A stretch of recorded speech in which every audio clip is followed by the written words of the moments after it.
የኃያላን ግርማ ሳያስፈራራቸው፣ ቦታ ሳይለውጣቸው፣ ስልጣን ሳያባብላቸው፣ በእቶን እሳት መወርወር ሳያሳቅቃቸው እንዲህ አሉ። ንጉሥ ሆይ እኛ የምናመልከው አምላከ ሰማይን ነው። ከሚነደው ከእሳቱ እቶን ያድነን ዘንድ ይችላል፣ ከእጅህም ያስጥለናል። ይህም ባይሆን ደግሞ አንተ ላቆምከው ምስል እንደማንሰግድ እወቅ።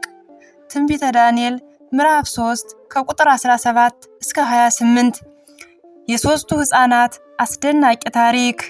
በስመ አብ ወወልድ ወመንፈስ ቅዱስ አሐዱ አምላክ አሜን። ክቡራንና ክቡራት ውድ ተመልካቾች፣ ይህ በማይገቦ ቲዩብ እየተዘጋጀ የሚቀርብላችሁ ዜና ቅዱሳን የተሰኘው ፕሮግራማችን ነው። አብራችሁ ለመቆየት ከፈቀዳችሁ ብዙ ታተርፋላችሁ።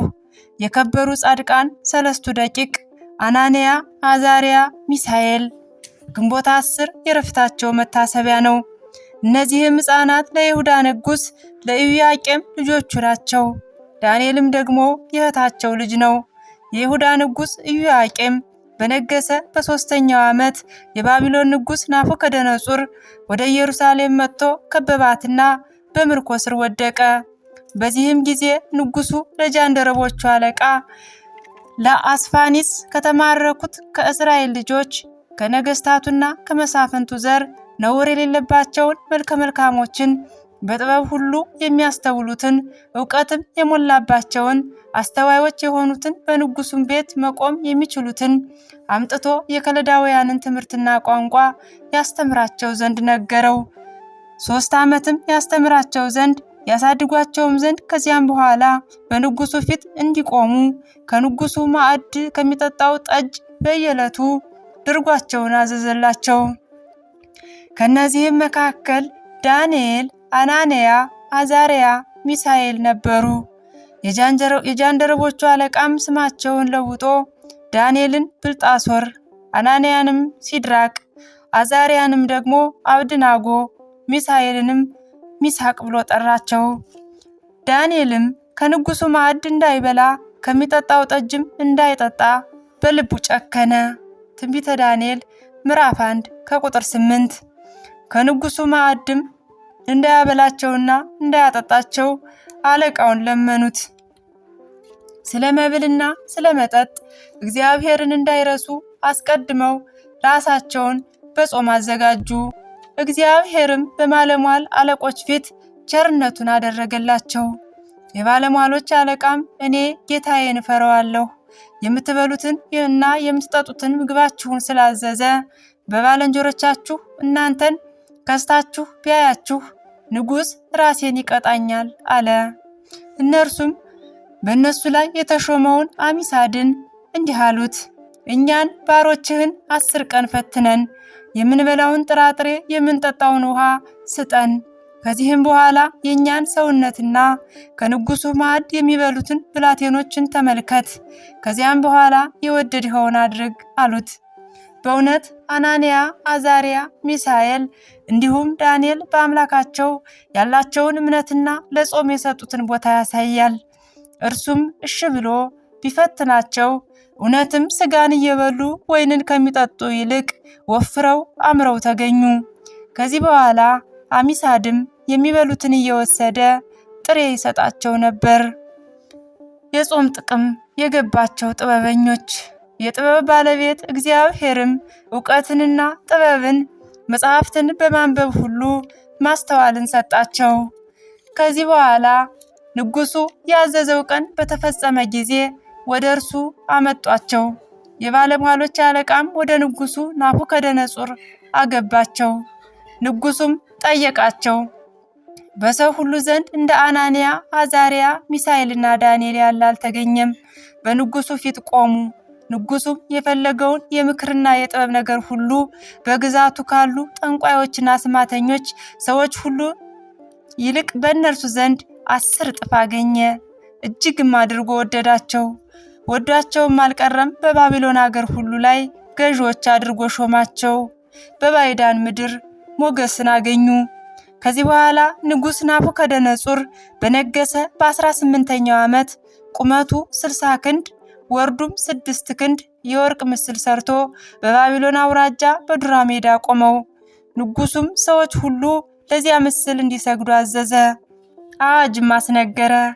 አዋጅ ነጋሪውም እየጮኸ እንዲህ አለ። ሕዝብና አሕዛብ በልዩ ልዩ ቋንቋ የምትናገሩ ሆይ ንጉሥ ይላችኋል። የመለከትና የእምቢልታን የመሰንቆንና የክራርን የዘፈንንም ሁሉ ድምፅ በሰማችሁ ጊዜ ንጉሥ ናቡከደነጾር ላቆመው ምስል ወድቃችሁ ስገዱ። የማይሰግድ ግን በዚያ ጊዜ በሚነድ በእቶን እሳት ይጣላል አለ። ትንቢተ ዳንኤል ምዕራፍ 3 ከቁጥር 4 እስከ 6። በዚያን ጊዜ ሰው ሁሉ ሲሰግድ 3 ደቂቅ አልሰገዱም ነበርና ከለዳውያን ቀርበው ከሰሷቸው። እንዲህም አሉ፣ ንጉሥ ሆይ ለዘላለም ኑር። ንጉሥ ሆይ ሰው ሁሉ ወድቆ ለወርቁ ምስል ይስገድ፣ የማይሰግድ ቢኖር በሚነደው እቶን እሳት ውስጥ ይጣላል ብለህ ነበር። አሁንም ንጉሥ በባቢሎን ሀገሮችህ ለሚሰራ ሥራ የሾምሃቸው ከአይሁድ ወገን የሆኑ ትእዛዝህን እምቢ ያሉ አምላክህን ያላመለኩ ለሰራኸውም ለወርቁ ምስል ያልሰገዱ ሚሳቅና ሲድራቅ አብድናጎም የሚባሉ ሰዎች አሉ። የዚህን ጊዜ ንጉሡ ናቡከደነጾር እጅግ ተቆጣ። 3 ደቂቅንም ወደ እርሱ ያመጧቸው ዘንድ አዘዘ። እነርሱም አመጧቸው። እርሱም ሲድራቅና ሚሳቅ አብድናጎም ሆይ ለዚህ ላቆምሁት ምስል አለመስገዳችሁ እውነት ነውን? አሁንም የእምቢልታውንና የመለከቱን የዋሽንቱንና የዘፈኑን ድምፅ በሰማችሁ ጊዜ ወድቃችሁ ብትሰግዱ መልካም ነው፣ ባትሰግዱ ግን በእቶን እሳት ውስጥ ትጣላላችሁ ብሎ ዛተባቸው። የኃያላን ግርማ ሳያስፈራራቸው፣ ቦታ ሳይለውጣቸው፣ ስልጣን ሳያባብላቸው፣ በእቶን እሳት ውስጥ መጣል ሳያሳቅቃቸው እንዲህ አሉ።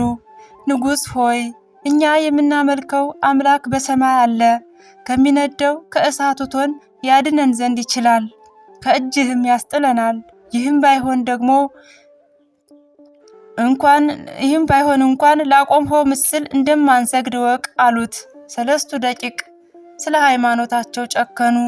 ሲቃይን ለመቀበል በልባቸው ቆረጡ። አምኖ መታመን እንዲህ ነውና። የዚያን ጊዜም ናቡከደነጾር በ3 ደቂቅ ላይ ቁጣ ሞላበት። የፊቱም መልክ ተለወጠባቸው። የእቶን እሳቱም 7 እጥፍ ሆኖ እንዲነድ አዘዘ።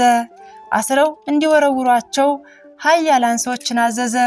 የዚያን ጊዜ ከልብሳቸው ጋር አስረው በሚነደው እሳት ጣሏቸው። የእሳቱ ወላፈን እጅግ ብርቱ ስለነበር የጣሏቸውን ሰዎች ገደላቸው።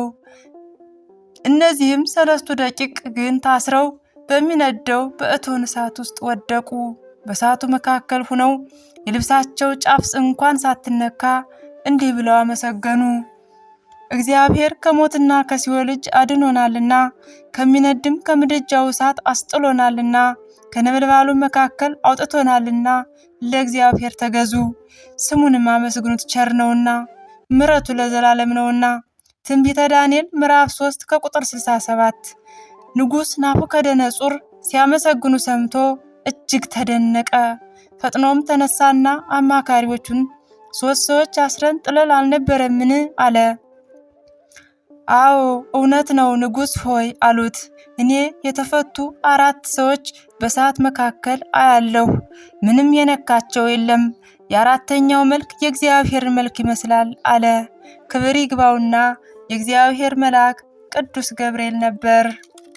ንጉሡም ወደ እሳቱ እቶን ቀርቦ እናንተ የእግዚአብሔር የልዑል አምላክ ባሪያዎች ሲድራቅና ሚሳቅ አብድናጎም ሆይ ኑ ውጡ ብሎ ተናገራቸው።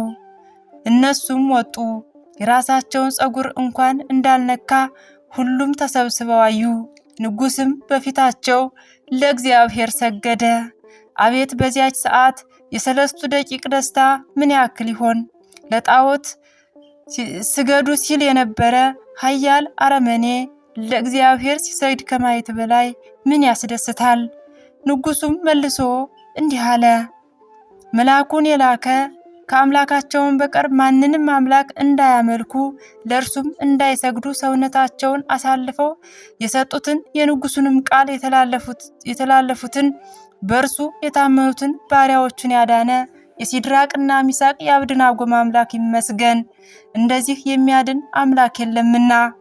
በእነርሱ አምላክ ላይ ስድብን የተናገረ ይቆረጥ ቤቱም ይዘረፍ ብዬ አዝዣለሁ አለ። ሰለስቱ ደቂቅንም ሾማቸው፣ ከፍ ከፍ አደረጋቸው። የእግዚአብሔር ስም የተመሰገነ ይሁን። ክቡራንና ክቡራት ውድ ተመልካቾች ከሰለስቱ ደቂቅ ታሪክ የምንማረው አንደኛ በጾም ሰውነትን መግዛት ፍላጎታችንንም መቆጣጠር እንዳለብን፣ ሁለተኛ እግዚአብሔርን ከሁሉ በላይ መውደድ እንዳለብን። ሰለስቱ ደቂቅ ሕይወታቸውን ለማጣት ቢደርሱም እንኳን ለጣዖት አልሰገዱም።